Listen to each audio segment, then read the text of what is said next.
a lot of people don't have faith in your party right now, including in your base. A lot of Democratic voters are like, my party is just not strong enough. They don't have a fight in them. I mentioned the poll at the start, which shows record low favorable ratings for the Democrats.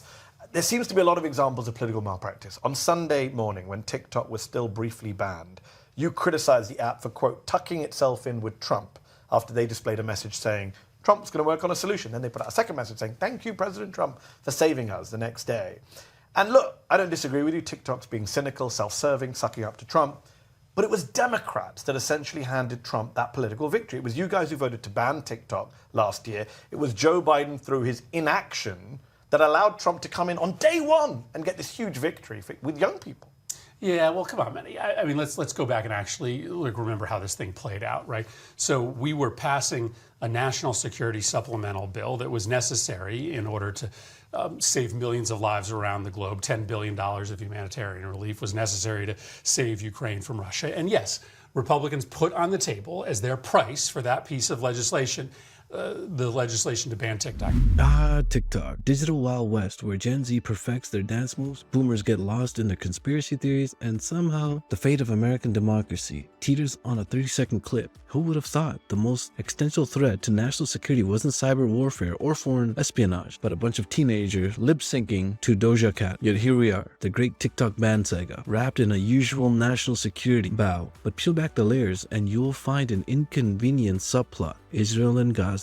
And in a world where social media is the new battlefield, TikTok wasn't just another app. It was a threat to the status quo. Or was it? My name's Z from Zees Political Couch. Let's jump right into it. It was Republicans who insisted that the only way that they would vote for that piece of legislation was if we added the ban on TikTok. So you are right that it's part of a compromise. Biden could have used a 90-day pause.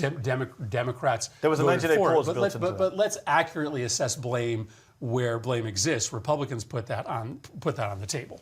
And by the way, I mean, all the polls show, the American public, including independents, a poll out today saying there's polls that show that they give credit to Trump. I mean, it's logical. Oh no, no, I don't. You gave him a victory. I don't disagree with that, but that is also due to a broader information infrastructure deficit that Democrats have right now. It's not just an information deficit. Biden could have stopped it on the weekend. He could have done a 90-day pause and taken credit for it. And listen, let's also be clear. Listen, I've been more critical than probably anybody else about the state of the Democratic Party. But that poll you keep on citing that says 33% of Americans like Democrats says that 36% of Americans like Republicans. Agreed. So They're not popular the either. story really is a broader indictment of political yes, political but parties. you're less popular than Donald Trump's Republicans isn't great.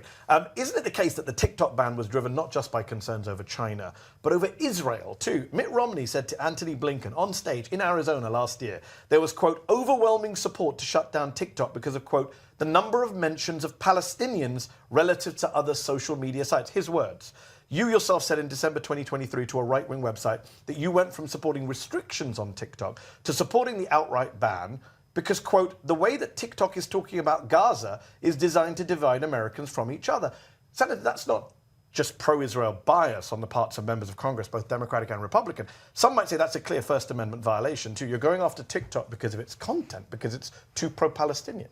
No, I'm going after TikTok because it is being run by a Chinese company whose desire on a host of issues, Gaza being one of many, is to try to divide Americans from each other. The design here, a design midwifed by the country that is our primary advocacy in the world, is to try to turn Americans against each other. So yes, I do not think that we should have a foreign country owning perhaps the most important social media and information application on the internet today. What happened to Americans on TikTok in the Gaza debate is just an example of what TikTok is doing to us on a host of issues. What about people who say it's TikTok that allowed us to see what was happening in Gaza when the mainstream media weren't showing us images from that conflict? Well, there's plenty of places where people can find those images. If TikTok, only on social media. But on social media. But if TikTok, if a Chinese-owned social media platform disappears, there will be other places in which the truth will be told online. TikTok isn't the only win Democrats handed to Trump. Last week we saw Biden announce a ceasefire deal had finally been reached in Gaza on the eve of Donald Trump taking power, with Trump's envoy going to see Netanyahu, apparently pressuring him into signing it. Biden spent almost a year failing to pressure Netanyahu to sign that same deal. It's pretty much the same deal that was on the table in May last year. It gets signed on the eve of Trump coming to office. A recent poll showed that among the millions of people who voted for President Joe Biden in 2020 but did not vote for Harris in 2024, the top reason they cited for voting for a non-democratic candidate or staying at home above the economy and immigration was Gaza, right? So your party and its blind support for Benjamin Netanyahu, a man wanted for war crimes, many would argue helped cost you the election with swing voters and young voters, and it also gave Donald Trump the ability to claim credit for a ceasefire that was negotiated by Joe Biden. Well, I'm not here as a representative of the Democratic Party. Well, you're a Democratic senator. Right. I'm a Democratic senator who has my own views, right? And so I was very vocal in my support of a ceasefire. I have been very vocal of my belief that Joe Biden should have used much more leverage. I'm not sure it ever would have worked. I think Benjamin Netanyahu made a decision early on that he was going to only deliver a ceasefire deal to Donald Trump. You think they did that deal? To Donald Trump. I think Benjamin Netanyahu made a decision that he was not going to deliver a political benefit to Joe Biden, that his interest was in getting Donald Trump elected, and so he was never going to do that deal until at the very least on the dawn of the inauguration. But I can only speak for myself and my views on Gaza and my belief in a ceasefire and my vote to temporarily suspend certain weapons shipments to Israel because of the danger of terrorists growing in strength based upon the humanitarian conditions in Gaza have been well known. I'll speak for myself. You did vote towards the end of last year against certain weapons, offensive weapons going to Israel, but earlier in the year you also voted for a lot of packages that did send weapons to Israel. Sure. A new study in the Lancet Medical Journal suggests the death toll last summer was already above 60,000, over 100,000 Gazans injured, kids killed in Gaza at a higher rate than any other conflict in the world. Northern Gaza, we're now seeing the images wiped off the map. Do you regret your party in Congress, forget the Biden White House, giving essentially a blank check to a far-right Israeli government that's engaged in what Amnesty International, Human Rights Watch, multiple UN experts have called a genocide? And you don't want to call it a genocide, that's fine, but engaged in what they've engaged in. Yeah, I don't apologize or regret supporting Israel in its defense of its people. What happened on October 7th was an abomination. And if we had turned our back on Israel and its need to make sure that Hamas pays a price, that would have accrued to the detriment of U.S. national security. Were many of us almost immediately critical of the way in which those weapons were being used? Did Joe Biden apply conditions to make sure that humanitarian relief was delivered? Yes. And did some of us eventually come to the decision that we could no longer support those weapons sales? Of course. But no, I don't regret the fact that the United States stood behind Israel. Even with that death toll. And I also think that we should be clear that, well, as I have said repeatedly, Israel bears responsibility. So does Hamas. Hamas could have ended that war. But we don't Hamas support could Hamas. have With respect. You didn't vote for weapons to Hamas. But Hamas could have decided to stand down and prioritize the safety of their people instead of you perpetuating that war. You and I don't send our money to Hamas. That war for months. We're not responsible for anything Hamas does. You and I are responsible for what Israel does. That's correct. But let's talk about accurately. 60,000 dead is on our hands, right? who is responsible for this 60,000 dead. There's responsibility in Tel Aviv and Jerusalem, and there's responsibility amongst Hamas leadership. But we're responsible for only one part of that. You would agree? We fund one part of that. We don't fund Hamas. I would agree that we are allied with Israel to protect Israel's security. So we're responsible for those deaths. I know we're out of time, but I got to ask about the economy and some of the stuff you've been saying just before we finish. The Democrats have a 33% favorability rating. I know you pointed out the Republicans are at 36. It's shockingly low.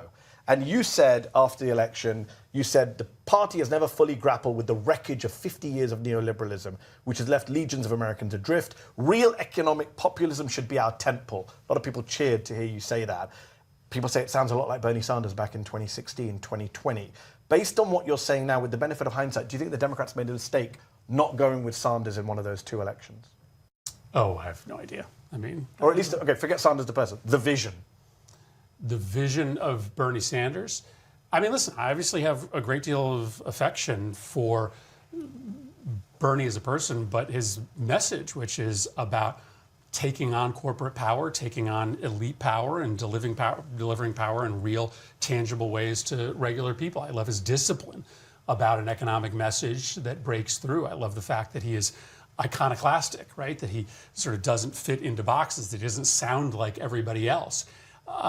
So I think there's a lot of things that we can learn from a brand that is, very focused on ordinary, regular people and very focused on the deconstruction of elite power. what happened to this party is that we became the party of the status quo, Yeah. right? People decided that they wanted to blow the whole system up, and they came to the conclusion that Donald Trump was more likely to blow it up. And we got to look at ourselves in the mirror and ask ourselves, is it in part because we became a high-income coalition that we all of a sudden started endorsing ideas that really weren't as revolutionary as people want ideas to be? 2028 candidate for president for the Democrats should be an economic populist?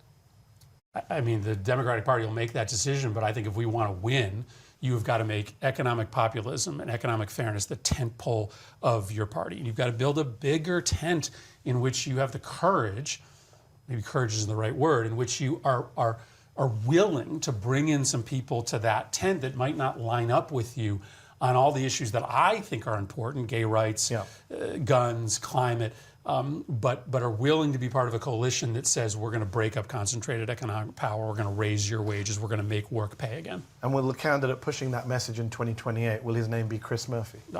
I do not think so. So I think I'm got a pretty good job in the United States Senate. You know I have to ask the follow-up question. You're not ruling it out. I'm staying in the United States Senate. I just got reelected.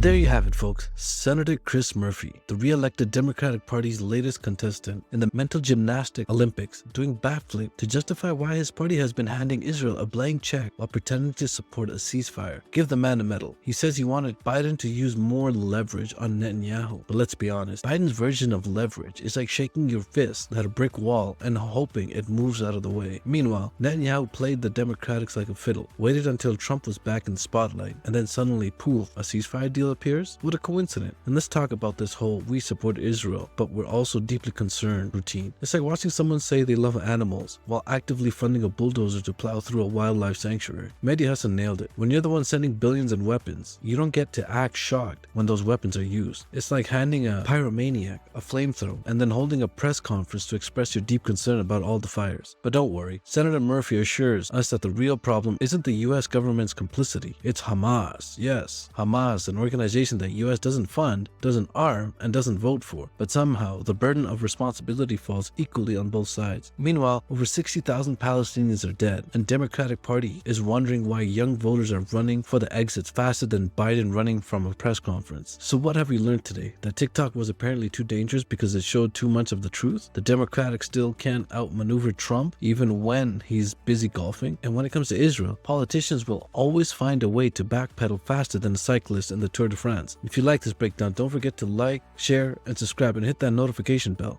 Because trust me, we're just getting started here at Zees Political Couch. See you all on the next one.